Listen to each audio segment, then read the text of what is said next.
We'll go to the purport immediately. In these verses and in verse 29, stress is given to one point. You're very kind, miss. And what is that? One point. Harer archasritas shaye, or Harer archa. In other words, any place where the deity of the Supreme Personality of Godhead is worshipped by devotees is most significant. Confirm.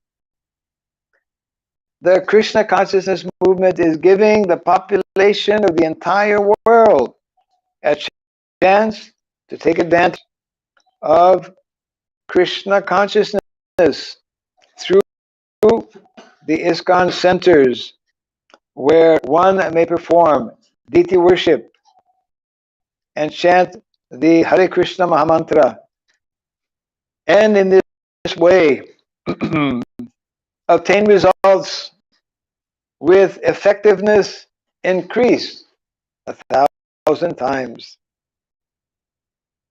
This constitutes the best welfare activity for human society. This was Sri Chaitanya Mahaprabhu's mission, as it was predicted by him in the Chaitanya Bhagavata, Antya Lila 4, verse 1 to 6. Pritibhite ache jato nagar adikram sarvatra prachar hobe moranam. Sri Chaitanya Mahaprabhu wanted the Hare Krishna movement with installed deities to spread every village and town in the world, so that everyone in the world might take advantage of this movement and become all auspicious in spiritual life. Without spiritual life, nothing is auspicious. Mogasha mogakarmano moga jnana vicetasaha. Bhagavad Gita 9:12. No one can become successful in fruitive activities or speculative knowledge without being Krishna conscious. As recommended in the Shastras, everyone should be very eagerly interested in taking part in the Krishna consciousness movement and understanding the value of spiritual life.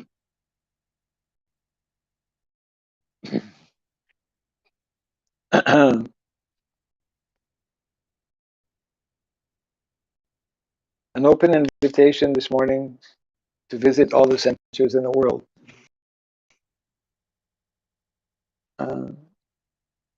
So, yes, it's like we read recently how the presence of one devotee anywhere makes that place immediately auspicious, isn't it? Because a devotee carries within himself this consciousness of Vaikuntha. The Lord is already residing in the heart of all living entities. So that's why it is said that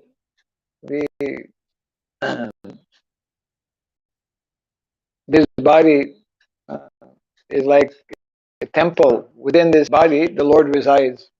But majority of people are not conscious of that. But a devotee is someone who is conscious that the Lord is residing. So in this way, we are walking temples, mobile temples. Yes.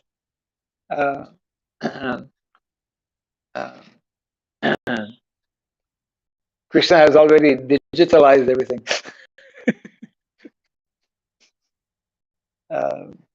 And why go for AI?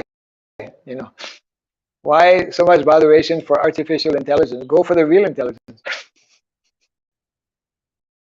Now this is becoming very, artificial intelligence, very dangerous. So uh, all activities, Prabhupada clearly makes the statement here. All activities that are outside of Krishna consciousness, they're most inauspicious. Most inauspicious. So in a place like Hungary, where they have Krishna Valley and the beautiful, very attractive deities of Shri Radhesham. That place has become like, at least for Hungary and other parts of Europe also, like a pilgrimage place. Because they have loads, just like we have busloads of people come to Sridham Mayapur. So in the summertime in Hungary, it doesn't happen in the time because in winter there is snow and it's cold. Nobody likes to go out of the door. No one likes to go out of the house. But in the summertime, people come to know that there's a very nice place not too far from Munich. Munich? No. Um, one very lovely, attractive place where they have beautiful gardens and they have like nice arrangement. People are especially attracted to seeing the cows. They have many bullocks, oxen. Budapest. Wrong country. Near Budapest, maybe a couple of 100 kilometers from Budapest, is Krishna Valley. We invite all of you to Krishna Valley. It's a very beautiful, nicely arranged. It's in development. Already major development is there. They have nice guest house. And so what happens is that when people, these ordinary people, they know nothing about Vedic, Veda. What is Veda? Vedic, they don't like ordinary people. Of course, nowadays, even in common language, more and more we find a word about guru and karma and kala and yuga. And more these words people they use in their day-to-day vocabulary. It's interesting, which is good also. It means that slowly, very slowly, Vedic culture is like infiltrating the lives. So, anyways, when people come, they have like maybe 25, 30, 35,000 people, not at one time, during the whole summer. They visit. So what they do is that they to introduce people to Krishna consciousness. Those who want, they tell them that if you come here, if you want, you can to know more about the ancient, very ancient culture, yoga culture, Vedic culture, where we teach about yoga. If you want to know more, you can come here and you can learn how to do some Vedic cooking. And so they have devotees there, and they roll some dough for making puri, and the wok is there, and then they have them become clean and whatnot, and and then the people they put this dough in the ghee, and then poof, it's like magic. They've never seen how this happened, you know. And then some of them who are a bit more brave, they'll put on like a sari or a dhoti. They'll try to put on tilak, you know. Maybe it will go like this, you know. And they'll try their hand at japa that. Different. This Prabhupada used to explain how our movement is not only just a religious movement, but it is cultural movement, educational movement.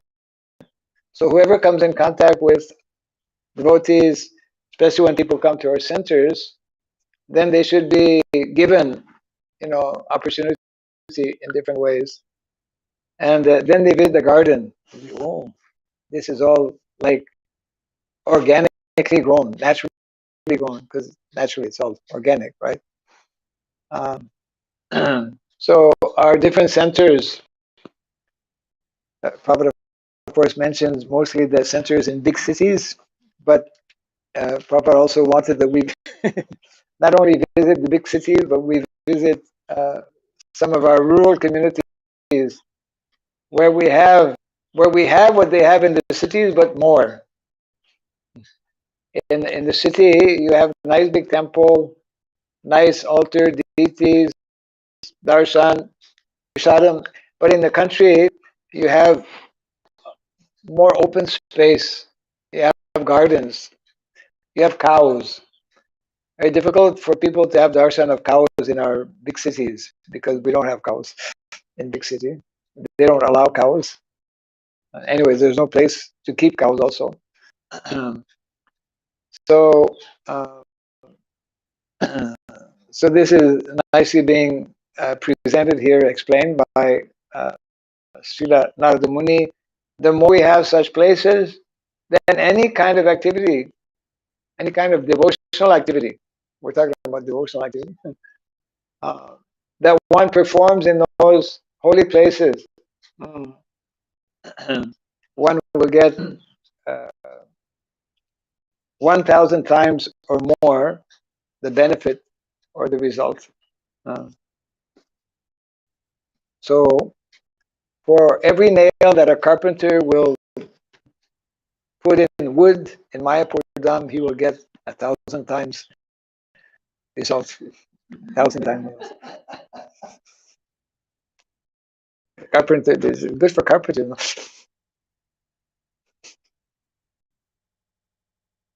Send more carpenters to send more carpenters to Mayapur.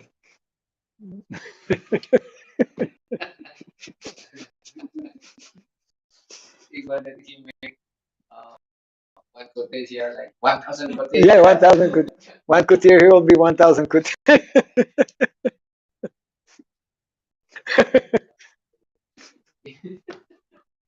So definitely he's on his way back home, back to Godhead, right? Yeah. Krishna explains that those who actually build a temple for me on this planet, they should know that I'm preparing their place in Vaikuntha. I'm preparing their temple. Similar, our neighbor religion also introduced this kind. Our neighbor? Our Okay, yeah. Right. whoever making house for God here Ah, can go out and provide famous. yes. Yes. Came from this Shastra. Yes. Stealing from Shastra. So therefore, um, this was we were mentioning yesterday, much less nowadays, but this was a custom and the tradition not that long ago in India, uh, and before our modern era uh, came. I mean, this was um, the way in which people they would hear about, and then they would develop a desire to go. Oh, I want to go at least one day. Like Prabhupada, when he was young, he was thinking, I have to go to Vrindavan or Jagannath Puri, you know. Yeah. And, how much does it cost to go there by train? Every day checking. Yeah. What time? Yeah. So, because in these holy places, holy saintly persons reside, and there are so many uh, wonderful pastimes that have taken place in those different holy places. Uh, just like some of our devotees, occasionally in Back to Godhead magazine, I'm sure you read the old write up, on Dwarka, old write up on some particular holy place, and it's just like when we visit Mayapur Dham or Vrindavan Dham, uh, which of course uh, this was a standing order given by Srila Bhaktivinoda Thakur to his son, isn't it? Saraswati, Bhaktisiddhanta Saraswati Thakur, to uh, to develop, to hold every year uh, Navadvip, uh, Goromandal Parikrama, yeah, and same thing for uh, Vrindavan. And even I heard how over the years, like here in Sridham Mayapur, as devotees would go from one holy place to another, they sometimes would end up discovering some new place, some new pastime. You know. So these places are uh, most auspicious, very, very sacred, and that is why people who are generally uh, either about to enter uh, Vanaprastha life or already have entered are attracted to such places. Even some people come far away from, like, as far away as Malaysia, India. The whole thing is from outside of India here, myself included. Isn't it? We have four bodies from Indonesia, one body from Malaysia, one body from Canada, having Bhagavatam class in Sri Lanka. So this was Prabhupada's dream, Prabhupada's understanding, very strong faith in the words of Lord Chaitanya Mahaprabhu, that in every town and village, the Sankirtan movement of Lord Chaitanya Mahaprabhu would be introduced. And introducing the Sankirtan movement of Lord Chaitanya means introducing the arts of Vigraha form, means the deity form of Shishi Gornitai. And Prabhupada was always in great ecstasy when in some place, some new temple was uh, was established. And of course, Prabhupada took many risks because he installed temples in very new places. Mm.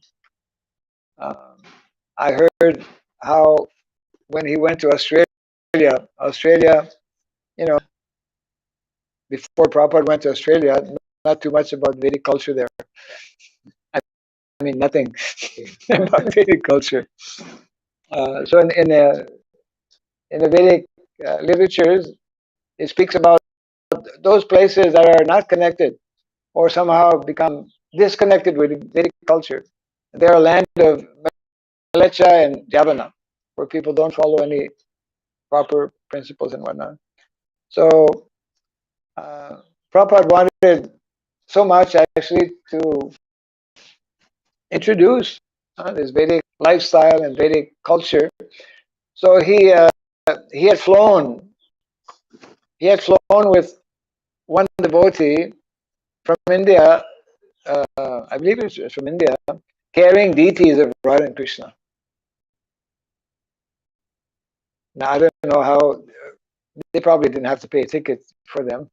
Uh, they just, in the early days, airlines were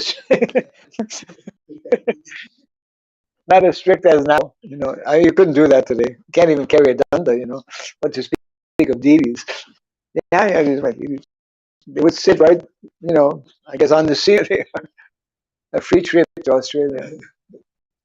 So, anyways, when Prabhupada brought those deities, um, and then they had deities installed, and then as Prabhupada was leaving, they had a few days program ceremony, deities installed. All Prabhupada gave initiation to people who barely could hold a bead bag in their hand. It was just very new. Anyways, Prabhupada, before leaving, was praying to the deities, my dear Lord, now I'm leaving. I brought you to Australia. My dear Lord, be very merciful. I'm leaving you in the hands of these militias. uh, Please be merciful to them so that they can properly serve you. So this was and continues to be the great mercy and compassion of a personality like Srila Prabhupada, who was seeing, who was understanding how the prediction of Lord Chaitanya Mahaprabhu was taking place uh, by the mercy of his spiritual master, uh,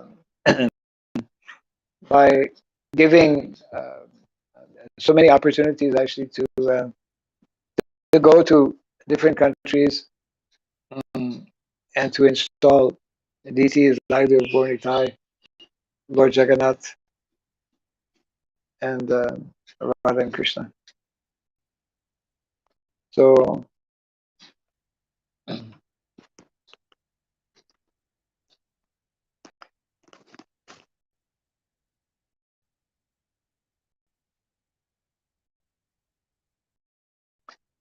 any sense? Yeah.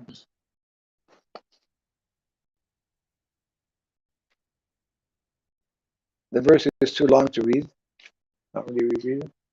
But I'll just read maybe the last section of the verse.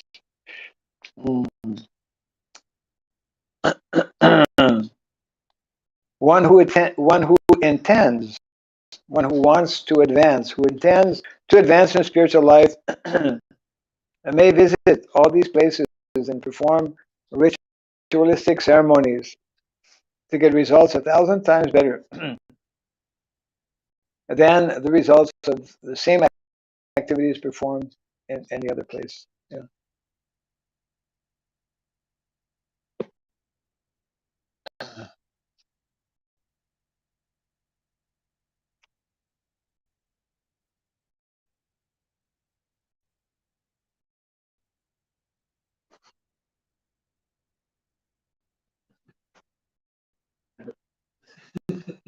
Any questions? Any questions from our carpenter friends? He was questioning whether Srila Prabhupada before going to America or become sannyas. Whether before going to America? Srila Prabhupada already become sannyas. Oh, yes. As soon as Prabhupada actually didn't want to take sannyas. He explains, I like we have in Japan, like young brahmacharis, I want to become sannyasi.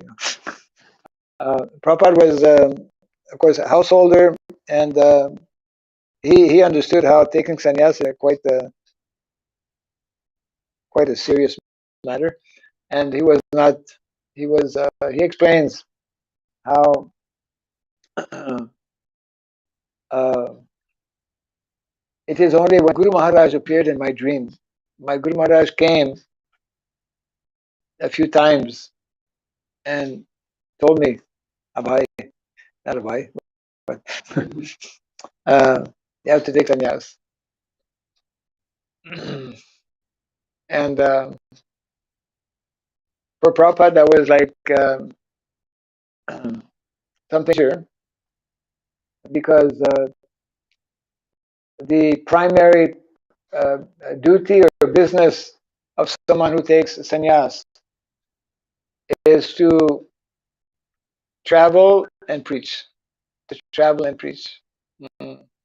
And that's what Srila Prabhupada did, in a most glorious manner. He traveled extensively as a sannyasi, and he preached, extensively as well. And because of his having taking sannyas and carried the mission of his Guru Maharaj, therefore we are all reaping the benefits. People from Indonesia, Malaysia, Canada are reaping the benefit.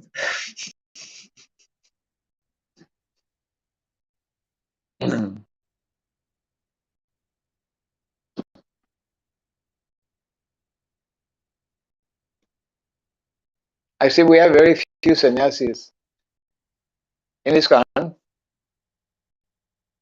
I mean, as as an international society, what we have maybe 100 sannyasis.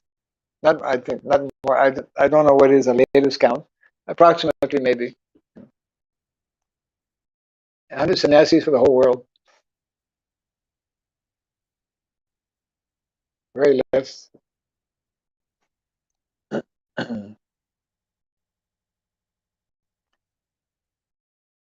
Okay, we will close here for now.